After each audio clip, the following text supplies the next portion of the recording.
This is part 8 of What If Deku's Mom Died. If you enjoyed, leave a like and subscribe for more fanfic videos. Now we'll hand out the medals, and who else could we have them handed out by than the hero himself? Midnight announced. The students now gathered on the once more flat ground of the stadium. Except for 3 of them, of course. It's All Might! The cry from the stands was barely heard before the man himself was, his laugh easily being heard before he slammed to the earth, surprisingly not breaking it. I am here to deliver the medals. The man landed with a thud, applause going through the stadium as he stood straight. The man took the trio of medals from Midnight, turning to the 3 podiums. Congratulations, young Kaminari. You showed your strength well, proving your power. Kaminari grinned at the tall teacher. Thank you, All Might. The man nodded, giving the boy a brief hug. Perhaps some more quirk training is in order, though, HM. Remember, your quirk is a muscle. It only grows if you work on it. Kaminari nodded, bowing slightly to the muscled man. All Might stepped away, coming to a stop before the clearly bitter second place. Young Bakugo, while you did not manage to uphold your pledge, you should still be quite proud of your accomplishments, the man remarked, extending the medal. Shh! Proud of second place? As if I'm okay with this. All Might hummed, forcing the collar onto Bakugo's neck as the boy groaned lowly. The blonde glared at the medal as though it had offended, eyes smoldering. That is a good mentality to have. Those aiming for the top often reach it. Determination and power are a powerful combination. I'm sure it will take you far. The man stepped away, walking up a small ramp to the first-place podium. And here we have you, young Midoriya. The boy smiled, bowing his head to accept the medal. Thank you, All Might. The boy responded, the man seeming to radiate his usual positivity. Managing to win not only the sports festival, but each event. Truly impressive. You must be very proud of yourself. I am. You had your limitations, but I'm sure you're already aware of how to overcome those, so, for now, I must simply say, congratulations. Izuku bowed again, straightening as the #1 hero stepped away. Remember, they may have been the winners.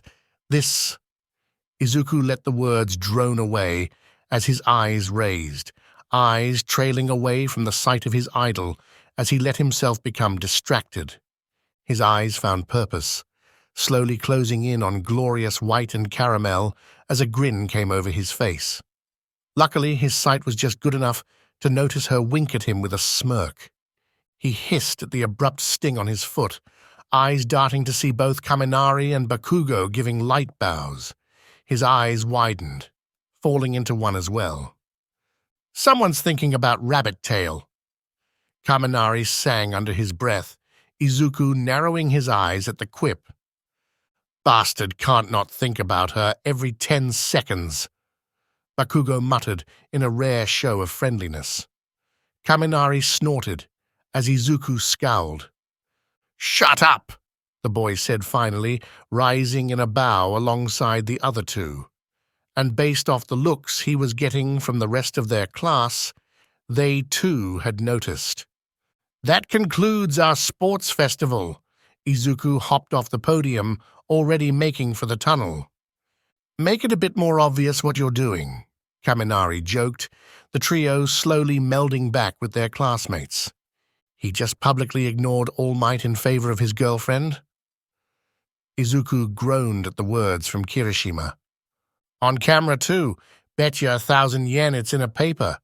I don't want to lose money. Kaminari shrugged at the response, Izuku sighing at their torment. Knock it off, you two, Ashido chastised, hugging Midoriya's arm. I think it's sweet that all he can think about is his girlfriend. The girlfriend that is watching you hug her boyfriend? Ashido yelped, letting go of the boy like he's fire at Kaminari's words. She slapped the snickering blonde. "You don't know she's watching us." "She is." The pinkette turned at the comment by Todoroki, the boy simply looking ahead of them. The girl herself glanced up, scouring the crowds. "How can you guys see that well?" she complained, turning back around. "I can't," the teal-eyed boy admitted. "I simply watched her leap out of the stadium. It was rather noticeable." "Can we talk about anything else?" "Sure." Kirishima relented. "So, who wants to celebrate tonight?" Usagiyama Rumi lead a rather unusual life. Despite this, even she did not often get people knocking at her door at 1 in the morning. The woman was out of her bed in a bitter mood, more than annoyed at being ripped from sleep. "People have sleeping schedules, bastard!" she barked, stomping to the door. She ripped it open, throwing caution to the wind with her confidence of being able to take on anything that could fit in that hallway. She watched as the boy who'd been leaned against the door fell to the ground with a loud groan. Her brow furrowed as she simply stared at the lazed boy. "Kid?" he hummed, eyes peeling open. "Rumi-chan!" he exclaimed, grinning like a loon as she slowly nodded. "Did you see me? I so gave some good fights." "You're sloshed," he shrugged, slowly getting up. Kirishima wanted to celebrate. Kaminari brought some warm sake. Then everyone went to bed. But I'm not tired. "So you walked into a different prefecture," she said slowly, aggravation ebbing away as she smirked. "Nah, I flew." As though to prove it to her, he bobbed his hand through the air like it was flying. "Ah, so you only committed a light crime as well as being out after curfew." He blinked. "Heroes don't commit crimes," he muttered, the woman's smirk becoming even broader. "And you're not a hero yet. Can you scratch my head?" She quirked a brow. "Ooh, can we sleep together? Your bed is so soft." "This is why there's an alcohol age requirement," she muttered, pinching the bridge of her nose. She jolted as he abruptly wrapped his arms around her. "We have our heading," he mumbled. "Here we go." He lifted her as though she was weightless as the woman's eyes widened. "Let me down, you drunk idiot!" She cuffed him, but he didn't even seem bothered, waddling down the hall with the woman in his arms. "What is all the racket?" Rumi flushed at the sight of her best friend, working herself out of the boy's arms. "Rata-san!" Izuku greeted with a wide wave, the woman returning it demurely. "Had a bit to drink tonight, Midoriya-san?" He blinked at the redhead twice. "Nah." He slipped into Rumi's room, leaving the caramel-skinned woman twitching in the hallway. Akamine smiled. "Don't?" Rumi growled, running a hand through her hair. "Well, have fun with your boyfriend? Alone." She growled as the woman went back into her own room.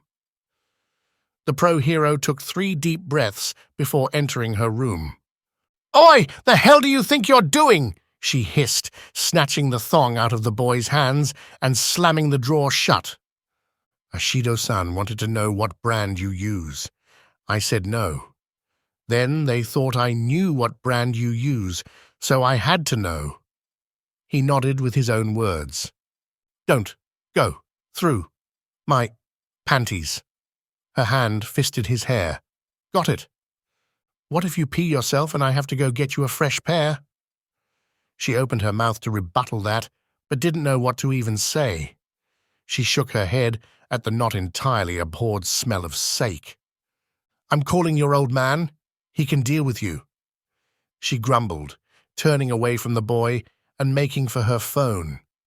He yelped, spinning at the words. "No!" His arms wrapped around her waist, pulling her into the boy from behind as he held her tight. "Please don't! He'll be so upset!" "Can you just—" She ripped his arms off, pushing the boy away before getting to her phone. "The things I go through for damn." He snatched the phone out of her hand, the woman rearing in anger. You promise you won't call him. Izuku held the phone high, the woman glaring at him. I ain't promising, Jack. Give me my phone. He shook his head. Kid, phone, now. I got a new scar, he exclaimed, scatter-brained in his intoxication, as he held up his free hand, the duo of sharp scars across his hand stark against the rest of his skin. See? Nice. We can compare scars later. Now, phone. She held out her hand. Rumi-chan, don't be a tattletale. Her lips pursed. I'm not dealing with you. You've already pressed 3 of my buttons. The boy looked pointed look at her simple tank top and short shorts, beginning to stare at her. You're not wearing buttons. She took a calming breath, resisting the urge to pull on her ears. I'm talking about the figure of speech, kid. He made a noise of understanding. Now, last chance before I knock you on your drunk ass. He pouted. Why are you so mean to me? He whined, lowering the phone. Please don't call her. He clapped his free hand on his mouth, wide eyes bugging out. I'm just calling your old man. Relax. He shook his head. She growled. You asked for it. The woman burst forward, Izuku's eyes widening as she grabbed the phone. He may have been intoxicated, but he wasn't entirely gone. He did fly here after all. The boy fell into her, grabbing her around the waist and spinning. The end result? The two sprawled across her bed as she growled. Izuku hummed, falling on her with a sigh. She pushed him off of her with a grunt, the boy content to just flop onto her soft bedding. The woman grumbled, turning as she began combing through her contact list. Please don't, he mumbled, arms wrapping around her from behind as she grunted. You sure are a touchy drunk, aren't you? She muttered, still scrolling. What the hell is his name? Rumi-chan, please. Izuku's voice dropped alongside his head, nuzzling the base of her ear as a fuzzy feeling went through her from the sensitive part. No, you're absolutely hammered, and I do not feel like being the one getting an earful. Come on, Rumi-chan. I flew here to sleep. Can we just sleep? The boy nuzzled her nape, the woman sighing at his persistence. I promise, I'll leave in the morning. As if to try and seal it, the boy threw the fuzzy comforter over them as his arms pulled her flush against him. Her tail twitched at the foreign sensation, and she gave a final sigh. I'm too tired for this shit. She put the phone on her nightstand, letting the comfort get to her. Cop a feel, and you die. Kay, he whispered, burying his face into her neck as she sighed once more. Liquid courage is amazing. Izuku groaned, the mixture of memories arriving alongside the soft sensations surrounding him. He knew he had 2 choices, and only 2 choices. Be brave, open his eyes, and fear for his life, or try and remain ignorant and enjoy what he can while he can. Unsurprisingly, he chose the second option. He groaned again, burying his face while wrapping his arms around her waist. He stilled slightly as her tank top had ridden up, his fingers running over her smooth, defined midriff. His mind also slowly started putting together what knowledge he had. Like the fact that her waist was near chest high, so that told him where his face currently was. Izuku bit the inside of his cheek, refusing to make any more noise. He felt her fingers run through his hair, the woman's other arm wrapped around the back of his neck loosely. Izuku didn't know if he'd ever felt so comfortable in his life. He was surely not going to interrupt that. A rather large voice that he related to his conscious was telling him that there was no way she would ever return his affection. In response to that voice, he gave it a very simple response. Shut up. Enjoying yourself? Ah, of course she knew he was awake. The boy shrugged internally, soaking her up. Yes, she snorted, tugging on a lock of his hair and forcing him to pull up his head. Somewhere along the line, she had ended up on her back, and he was now practically sprawled over the most of her. He did his best to ignore the shifting mounds not 2 inches from his face. Well, at least you tried to not stare at my awesome tits. He did not look away, meeting her gaze as best he could. He smiled, her white hair fanned around her like she was a peacock. It was kind of hard. She laughed, pushing his face away even as he groaned. Get away. You probably have some vile morning breath. He began to get self-conscious about his breath, sniffing. He blinked, turning a grin on her. What's up with gah?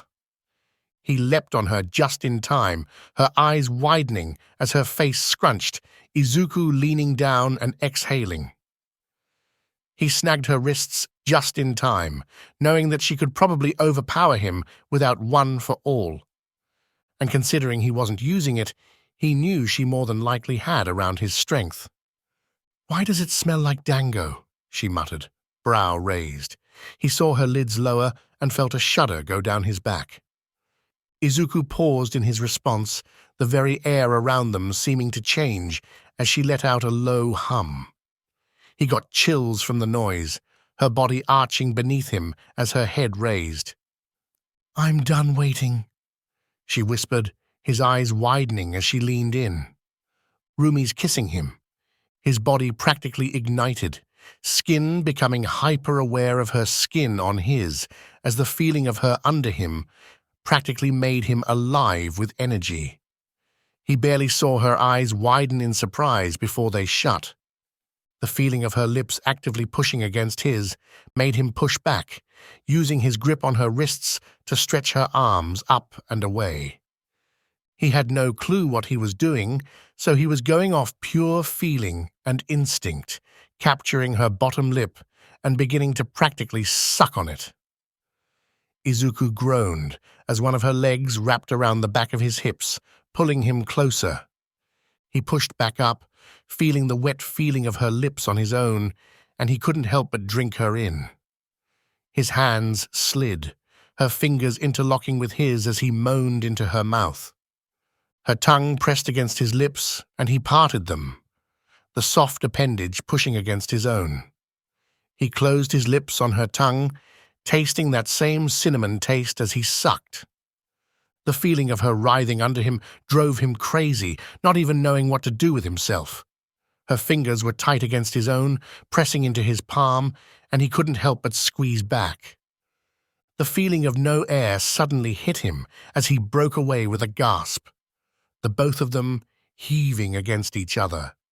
He licked the thin strand of saliva connecting them, meeting her red eyes and buckling at the sheer heat behind them. He felt unbearably warm, not knowing what to do with himself as his pants grew tight. That was good, she said, still panting slightly as he nodded, still practically addicted to the feeling. I want my hands next time. He was sure he was grinning like a loon as he leaned close. There's a next time, she scoffed, leaning her own head up to the point they were barely apart. What do you think? He gave a muffled groan, giving her another kiss as he let himself be guided by instinct, kissing down her jaw and into her neck that seemed to always captivate him. Good boy. He didn't rise to the taunt, one of her hands burying itself in his hair as his hand fell to a comfortable position against the soft skin of her side. He squeezed, feeling the woman press against him more at the touch.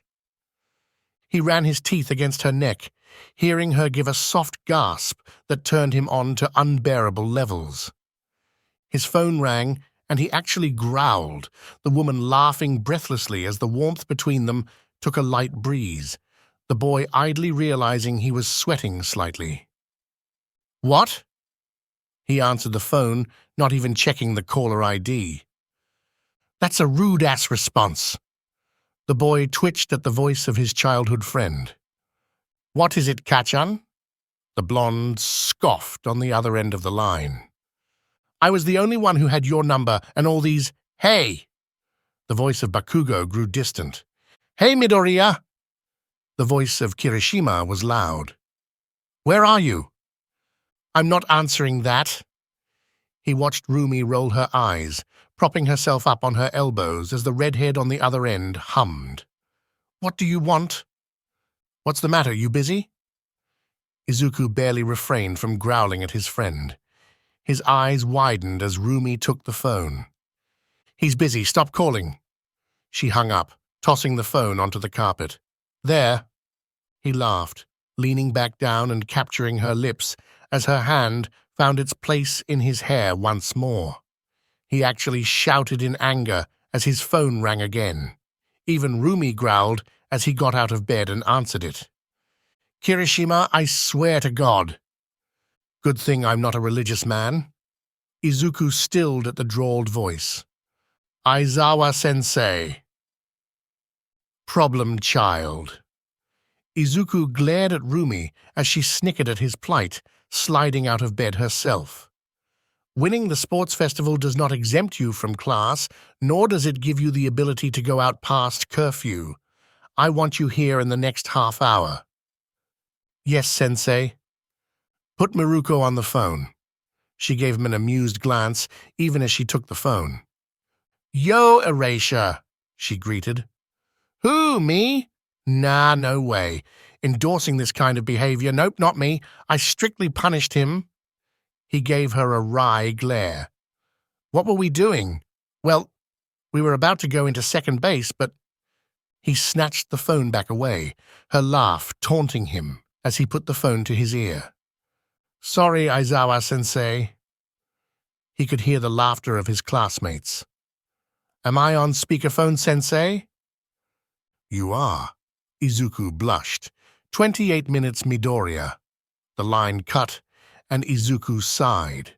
Why'd you do that? She shrugged. Felt like it. He groaned, shaking his head as he looked down at his wrinkled uniform. Well, when he finishes tanning your hide, let me know how long you're under house arrest.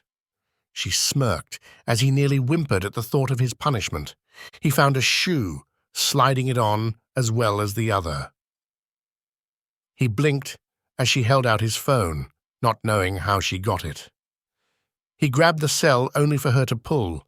He groaned at the pleasant surprise, cinnamon filling his mouth as his arms wrapped around her waist. His fingers tangled in her own long hair as he loathed the future punishment. Get a scented toothpaste. Izuku blinked at the order as they pulled apart. Spearmint is too boring. Is that why you're so sweet? She smirked. Of course, cinnamon toothpaste for the win. She gave him a final peck before pushing him away. I'm not bailing you out if you get arrested for quirk usage. Thanks, Rumi-chan. He dipped out of the warm, comfortable room and paused like a deer caught in headlights as Akamine stared at him from the couch. Good morning. She smirked knowingly as he chuckled sheepishly. Good morning, Rata-san. He left the apartment with those words. The redhead watched her friend walk out of her room with a yawn and an aloof air about her. So, finally decided to suck face? Rumi snorted, going about making some coffee. I'm not saying anything about that weird-ass phrase. Akamine rose a brow. Must have been good. Come, tell a girl. Midoriya. Izuku winced at the sheer volume of the redhead as he entered the building, most of Class 1A in the main area and staring at him. He just wanted to go back to bed with Rumi. How nice of you to show up, problem child. Izuku turned to his teacher, the man at the kitchen, and nursing a very large energy drink pouch. What's my punishment, Sensei? The man simply stared at Midoriya for several moments before taking a long slurp of his pouch. A 24-inch paper on the statistical likelihood of becoming a father before 18. The boy flushed slightly as his classmates laughed at his plight. Until that paper is on my desk, you cannot leave campus. Izuku practically sighed with relief at the amazingly light punishment. "Of course, Aizawa-sensei," the man gave a grunt. "All of you are free to enjoy your weekend, but in the event that you happen to forget that underage drinking and curfew still applies to you—" The man glared at all of them, many avoiding his gaze. Nezu decided on a gift for all Heights Alliance buildings. The man took a large metal sign out from behind the bar of the kitchen, hanging it on a nail beside the door. Heights Alliance dorm rules: no narcotics, no alcohol, no sexual intercourse, no unsanctioned fighting. Guests only allowed between 8 a.m. and 8 p.m. Curfew 5 a.m. to 11 p.m. All delivered packages or food must be delivered to administration first. Go beyond. The class blanched at the extent of the rules. There are bots and cameras spread throughout the entire campus, there to alert teachers if their students start flying through the air while clearly intoxicated and wearing a UA uniform. Izuku winced. What happens if we break 'em and get caught? The man glared at Bakugo, the ash blonde not flinching. I'll administer punishment in both your personal and academic lives. Shh, why the hell did Deku get off so easy? Bakugo growled. I bet he did get off easy. Kaminari whispered, both him and Kirishima choking on their laughter, even as Izuku glared at them, which only made them laugh harder. 1, because the rules weren't up yet. 2, his guardian picked the punishment. Izuku's eyes widened at that. 3, it's my class, and I'll do what I want. Bakugo huffed at the words. Sensei? The scruffy man turned, the soul pinkette meeting his glare with a small smile. So, are there cameras in our rooms? No. He gave the girl a dry glare. Don't be some naive brat and assume that I can't tell if you've been having sex. If I catch you on that. The collective class gulped at the hanging threat. No class today. I'm too tired. The man left without further preamble, the students watching him leave quietly.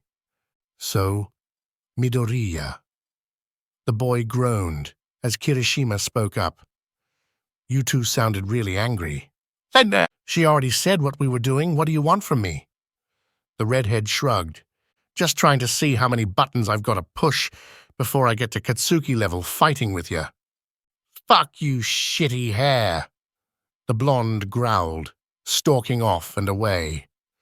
I don't think you can quite get to that level, Kirishima, Izuku admitted, scratching the skin in front of his ear as Kirishima shrugged. What's the deal with you two anyway?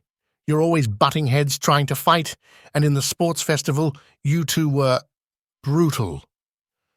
Izuku sighed at the question from Mina, running a hand through his hair. I guess it was just a long time coming.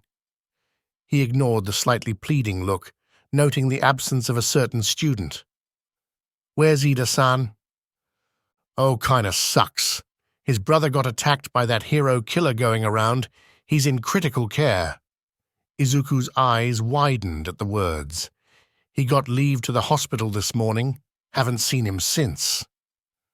Izuku frowned at the words, remembering his hair-trigger reaction when he'd learned of his mother. So, since you're basically grounded, you want to go a few rounds? Izuku blinked at the request. Bet you've still got some tension.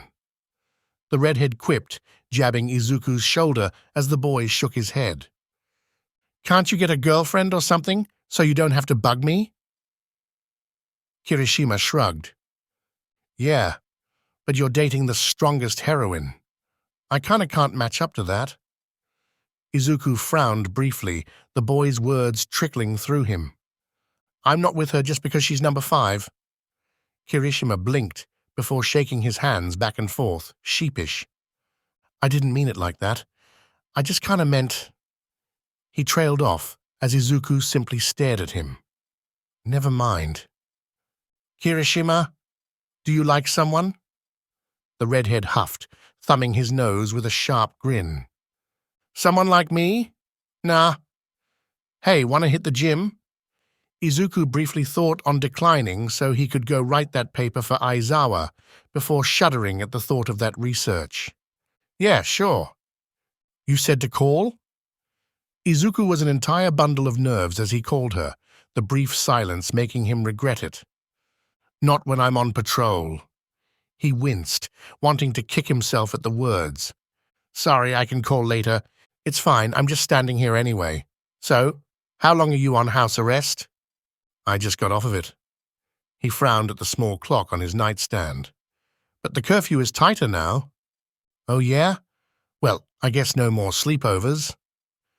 Izuku felt his face warm at the memories that provoked. Well, I'm owed a better spa since someone's been holding back. I wasn't. Lying will just get your butt kicked harder. He fell silent at the words.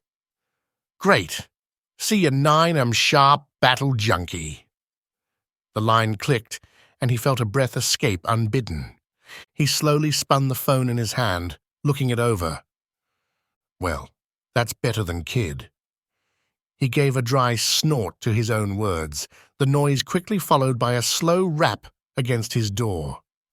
He blinked, the night sky outside showing the oddness of someone coming to his room so late. Oh, Yagi-san. The face was drawn in his usual tight smile, easing himself into the room as Izuku stepped aside. I wasn't expecting you. He shut the door, mentally panicking. So, how are you, young Midoriya? The boy gave a somewhat nervous smile, the man easing himself into Izuku's office chair as the boy stood awkwardly.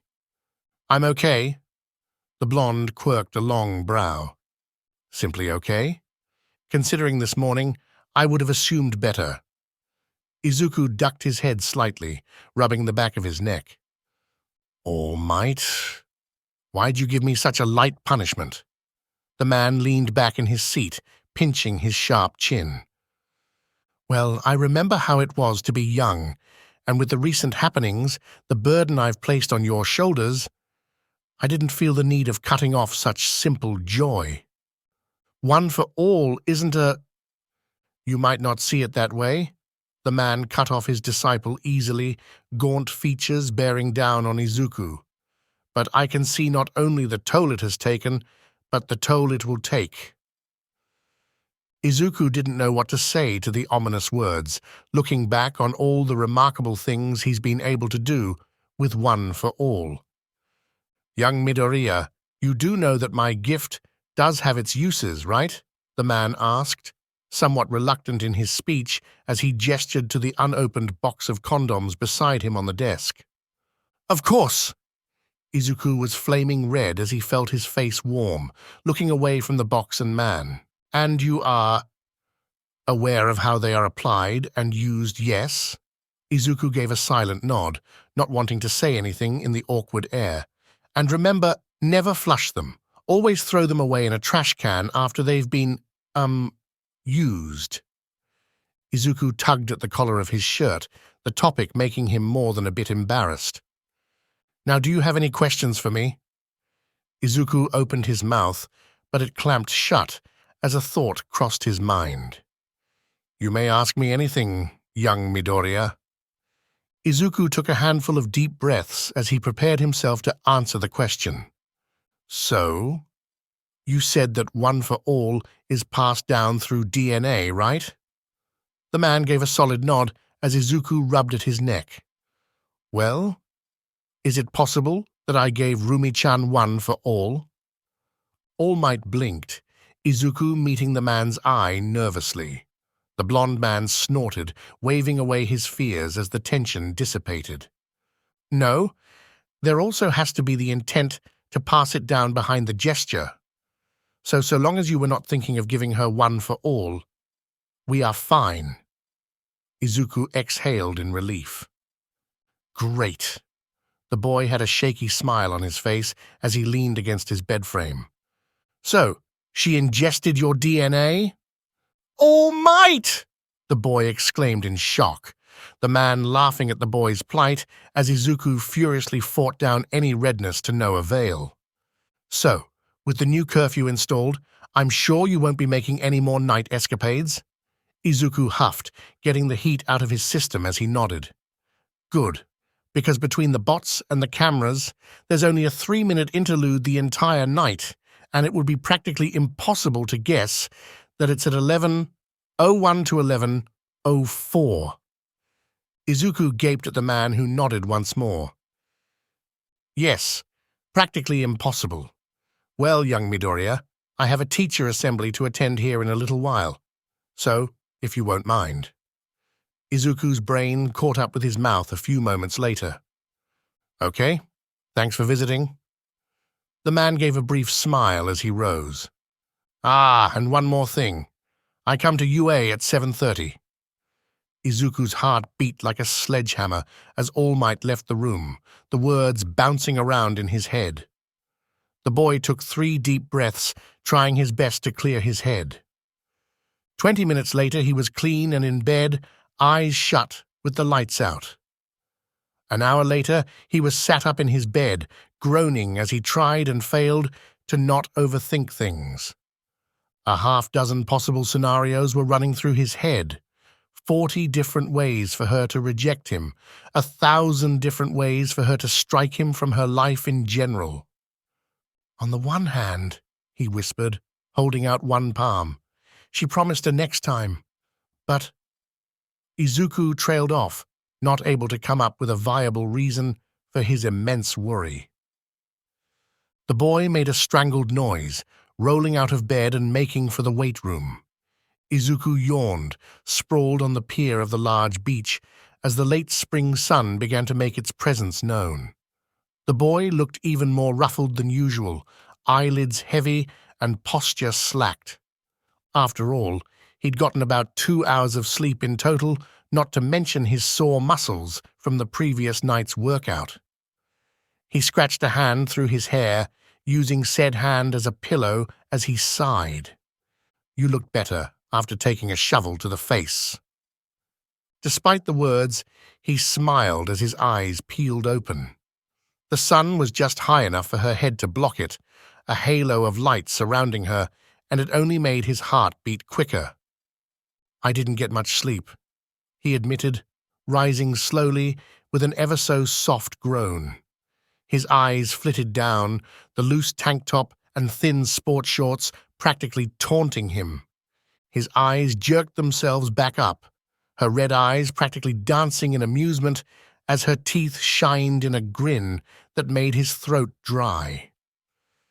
"Thinking a bit too much about something?" she asked knowingly, the boy giving a limp shrug in lieu of a response. "Well, at least stretch. I'm not carrying your ass to Recovery Girl 'cause you threw out a disc or something." "You're so kind," he muttered, pulling his shoulders this way and that as he shook any remnants of sleep. He felt a yawn creep up despite his efforts, feeling the tiredness cling to him. "That's just the kind of heroine I am." His eyes widened as she stretched out her legs in a one-legged squat, his eyes trailing down slowly. He caught a gleam of red eye, and his gaze snapped back up. "Yeah, you were thinking on something all right. It's not my fault you tease a lot," Izuku grumbled, the woman grinning as she stood. "But it's so fun. Not my fault you turn a nice red." He gave her a dry glare as she winked. "Yeah, that's not too bad either." He gave a huff, feeling any remnants of worry that she'd reject him fade away as he popped his neck.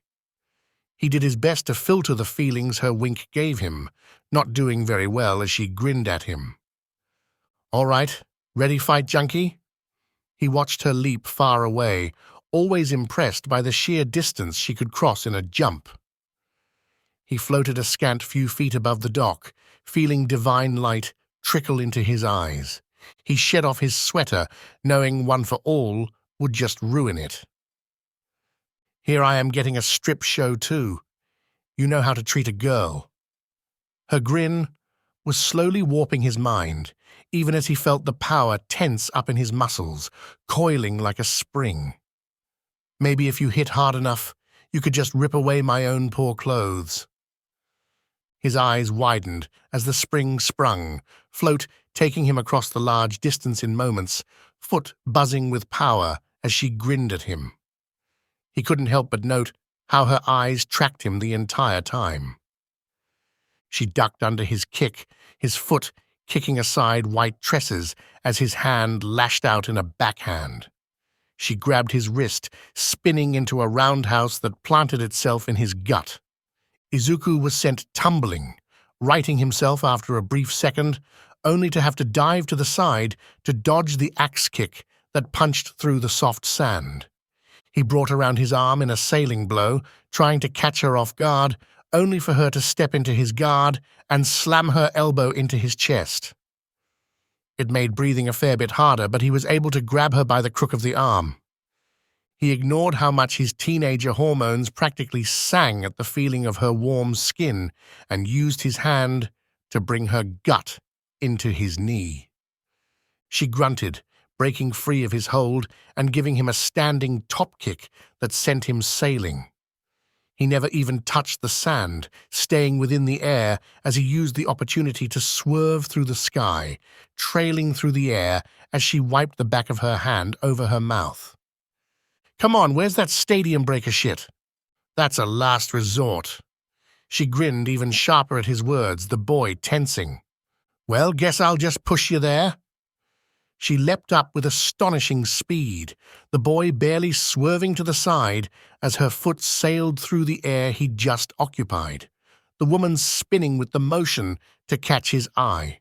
He burst up, using her inability to move in the air to his advantage as he brought his foot around in a sharp axe kick.